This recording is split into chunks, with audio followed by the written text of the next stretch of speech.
Whose baby is this? Someone get your kid. Someone get your kid.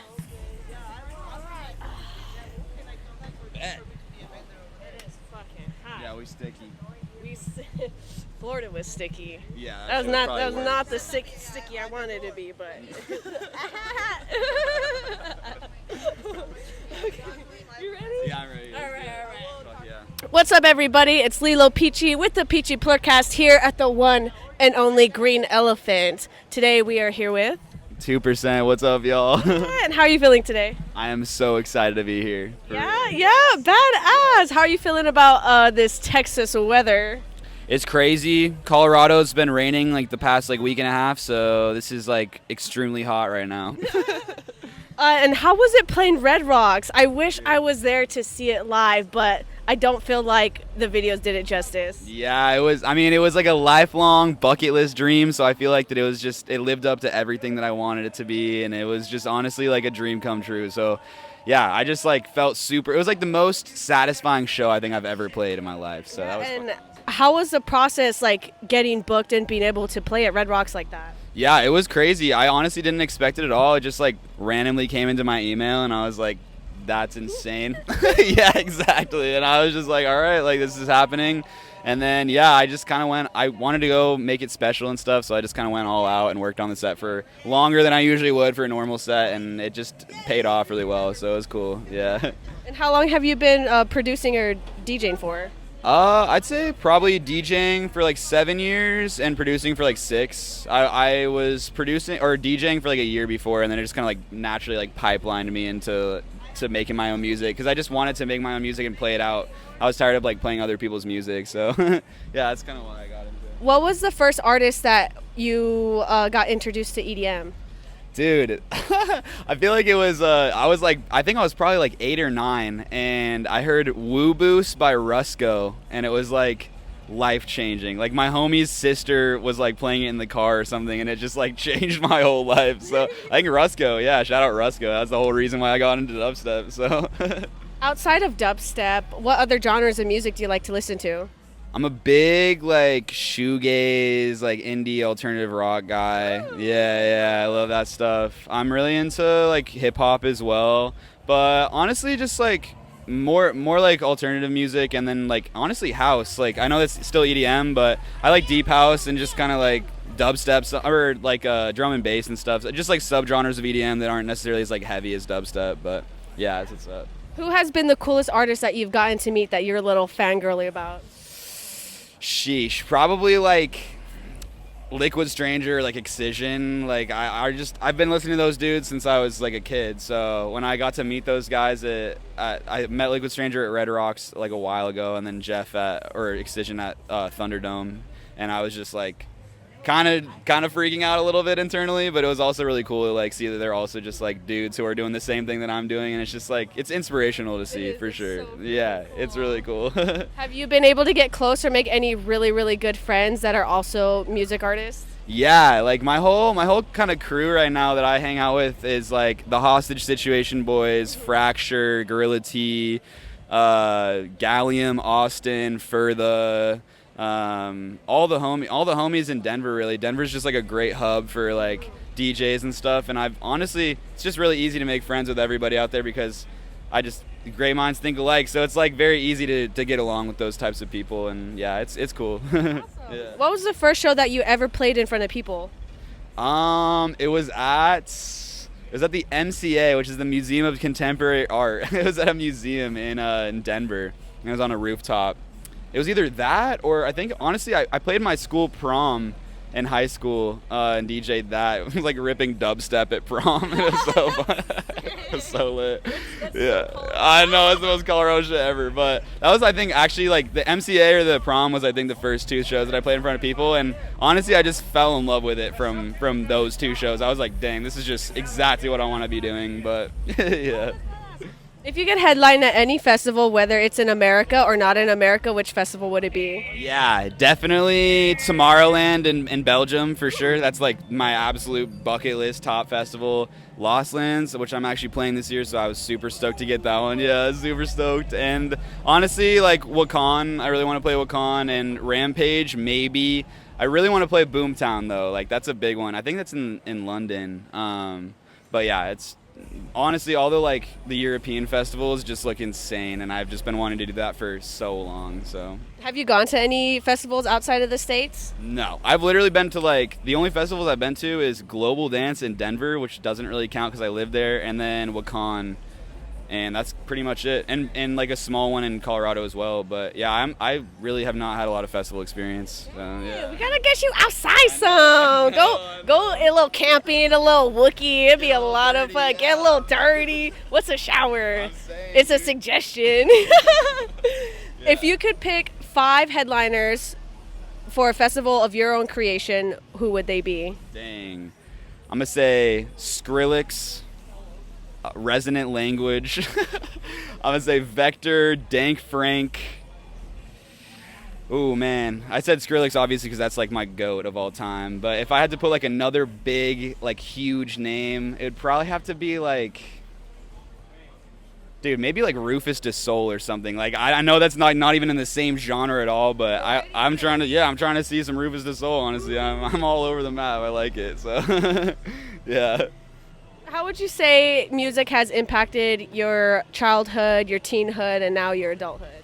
Yeah, I mean, so growing up, my parents are super musical. Like, my dad's a big Deadhead and, like, Fish head and stuff, and my mom is just, like, super into music as well. And so that was, like, a big part growing up. And then when I was a teenager, it for sure, like, it got a new meaning. Like, I think a lot of us just, like, really found like purpose in music, and it just like really resonated with me a lot, and it honestly just helped me through like really hard times and stuff. So that's kind of why I started to like make it and like want to do it, because I was like, this is really something that makes me feel like unlike anything else that I've done. So like, why wouldn't I want to pursue that and stuff, you know? So I feel like it's just kind of like, yeah, I feel like that just my musical upbringing and stuff definitely like caused me to end up in this for sure. But Have you ever had a moment while you've been pursuing this passion of yours where you felt like maybe this isn't it, and how do you overcome those feelings? yeah, I feel like it happens a lot to a lot of artists in general. I mean, across all different types of mediums and stuff. But I just feel like that it happens when your creativity is not working the way you want it to or something. And I think the best way to get over that is to just know that things will get better from that point. And when things are shitty, it always, like, for me at least, I always get like a burst of creativity after I've been in like kind of a rut for a while. So I always just like trust the process and don't like force shit, and honestly just like do what feels right. Like if you're in a creative block and you're not able to do like write music you want to make, then try to make some random other thing, like an indie, like a house tune or something like that, you know, like something that you're just not used to making. So I think that you just have to figure out what works with you. But generally I feel like pushing through that feeling definitely is like the best way to get over it. What is your favorite form of relaxation when you are experiencing a burnout? Damn. I feel like I've been really struggling with that personally, like recently, because I feel like that my music has been my hobby. So for the longest time, like music was my relaxation. But now that it's becoming more of like a career for me, I feel like that I'm having to discover more stuff. So definitely, I think like video games, obviously I love going outside and hiking. I think it's really important to get away from like technology and stuff when I'm so heavily on my computer and stuff. And honestly just like hanging out with friends. And I've been trying to like find some new hobbies and stuff. So maybe I'll like pick up knitting or something. I don't know. We'll see. Yeah, we'll see what's good with that. I don't know. I have to figure something out, but Some one-on-one handmade work. yeah, like yeah, let me get into some like woodworking or some shit. Like yeah. I know. Yeah. What does he do? You're like, yeah, I woodwork. And they'd be like, I make gnome statues out of wood. yes, please, I would Yes. keep that up. Yes. How would you say your support system has been back home, whether it's friends or family, and how do they feel about you, pursuing EDM? Yeah, I feel like my parents are fucking amazing. I love them so much. And my whole family, my sister too, like, they just have always supported my passion, always like told me that I can do it, and it's honestly a little bit not heard of. Like I feel like a lot of people that I know are like, my parents don't really get it, but my parents don't necessarily like get the music, I'd say, but they really get like my vision and my passion, and it's really cool to see that. And my friends too, like being friends with all those producers and stuff that I was talking about, like it just really helps to have people that support you and see your vision and want you to thrive creatively. And yeah, just people who aren't going to be jealous or, you know, just like thinking, like telling you shit that's going to bring you down. Like just surround yourself with the good people and you'll go good places, in my opinion. What artist out there has been your biggest help through this journey? Bro, honestly, I'm glazing, but Fracture. He honestly is just like such a talented producer, such a good friend of mine, and I just feel like that he has taught me so much in like a very casual way, which is what I need. I don't learn very well when it's like a pressed environment, so it's really nice to have like a homie who just like knows what he's talking about. That can just be like, yo, dude, like, how do you make this? Or like, how would you go about this? And he knows what to do. And honestly, all of my friends are like the Hostage Situation boys, Gorilla T, all the people that I mentioned before. Like those people have all got me to where I am right now, so it's cool. And do you go on tour often, or is this like your first time running around? I was on tour twice earlier this year, one with Emorphic and one with Gorilla T. Those were my first 2 tours. I'd never done anything like that before, so it was honestly it was scary but really cool. And then yeah, this summer is kind of the first time that I'm traveling around for like solo shows or like shows like these where I'm co-headlining or something. Like, so it's definitely going to be interesting. It's all like brand new to me, so I'm super stoked to be getting into it and figuring out how to navigate it and stuff. So what's been the longest period that you've been on the road for? Damn, I want to say it was like 4 months, and that was with Emorphic. Yeah, I think it was like 25 shows that we played, and it was like every weekend. That was last year, but it was like kind of from October to the end of last year, but it was just such an insane time. Like I honestly learned so much about myself and became such good friends with all those guys, and it was just a good time. So it was crazy, but it was worth it too. While you're on the road, what is your go-to snack that you need to have or you'll go crazy?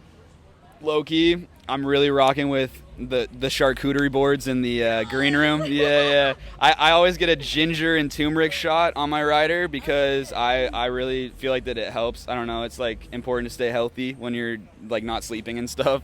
And then honestly, Uncrustables, fire. I didn't really eat as many as I wanted to during the tours, but I love an Uncrustable, I can't lie. It was good. Not enough Uncrustables. Yeah, not enough. Note to self, if I see you again, I will make sure I have a box of Uncrustables for you. Let's see. If you could pick your first top 5 locations for a headlining tour for yourself, where would you want to go? Damn. Obviously Denver, hometown represent. Definitely like Toronto or like Canada just throws down crazy hard. I'd say Texas honestly goes insane. Every time I've played here, it's been such a good time. Like El Paso, and I played Dallas at Stereo Live with Emorphic, but that was a really fun show. And then Milwaukee was one of my other favorite shows. Yeah, like super weird. And I feel like also like Florida, like just kind of the South. The South is really nice. Like they have really good energy and they have really good like events. I feel like they just know how to do it right, and it just like works. It works out every time that we have played here, so it's cool. If you could have any brand or apparel sponsor you, who would you want to sponsor you? Dang, dude. Maybe like Ghost Hardware or like Versa. I don't even know if Versa's doing shit anymore, but I used to love their clothes. Or like, honestly, Salvet, bro. Shout out Salvet. Hey, shout out. Yeah, I don't know. Like I honestly am kind of I don't really know like that many clothing brands, to be real with you, but like those are like Versa and Ghost Hardware are like some cool brands that I really like as of right now. I don't even really have any other clothes right now, but I just love their designs and stuff. So. Yeah, no, Salvet. Yeah, shout out. Absolute chef's so kiss. The good. quality. Do you have any like pre-show, pre-festival rituals that you have to do before you go on stage? Honestly, I feel like a lot of people do, but I don't really. I feel like that mainly what I do is just kind of try to like calm myself down, like put myself in kind of a little, like take some deep breaths and just think about how I'm just like here to have fun and I'm not supposed to be like, it's not that deep. Like I'm just playing cool music that I like, and that usually calms me down because I get really anxious and nervous and like in my head before I'm about to play shows, but I just feel like telling yourself that you're just here to have fun is like a really easy way, and that everyone else is here to have fun. Like, it's just not a serious environment. Like, don't take yourself so seriously. Yeah. Do you do anything outside of making music, to make income, to make a living? Yeah, so I've actually worked at a hotel. Shout out the Hampton Inn in Denver. Yeah. I worked there for like 3 years now, and that's been like a great job. Any upcoming producers, I would highly suggest working at a hotel if you're trying to like make music at work, because that's how I was able to do it. I just sit in the back office and make music, and I mean check people. I obviously do my job, but yeah, it's just, yeah, I work, but it's just a great place to be able to be creative and do your own thing too. So I do that right now. Hopefully I can quit soon, but right now it's a nice little steady side income. Yeah. If you could give advice to anyone else that's also chasing this dream, what would it be? Yeah, definitely just stay true to yourself. Stay true to your artistic vision.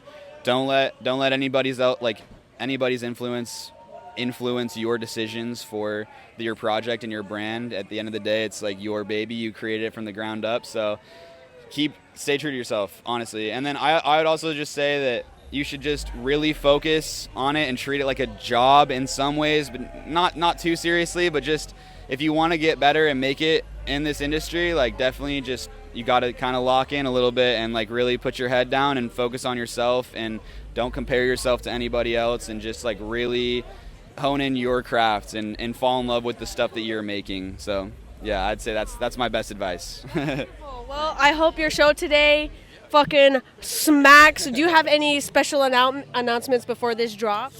I got a bunch of shows coming up. There's a show flyer coming out soon. I can't announce anything yet, but yeah, I got a big Denver headline at the end of the year as well.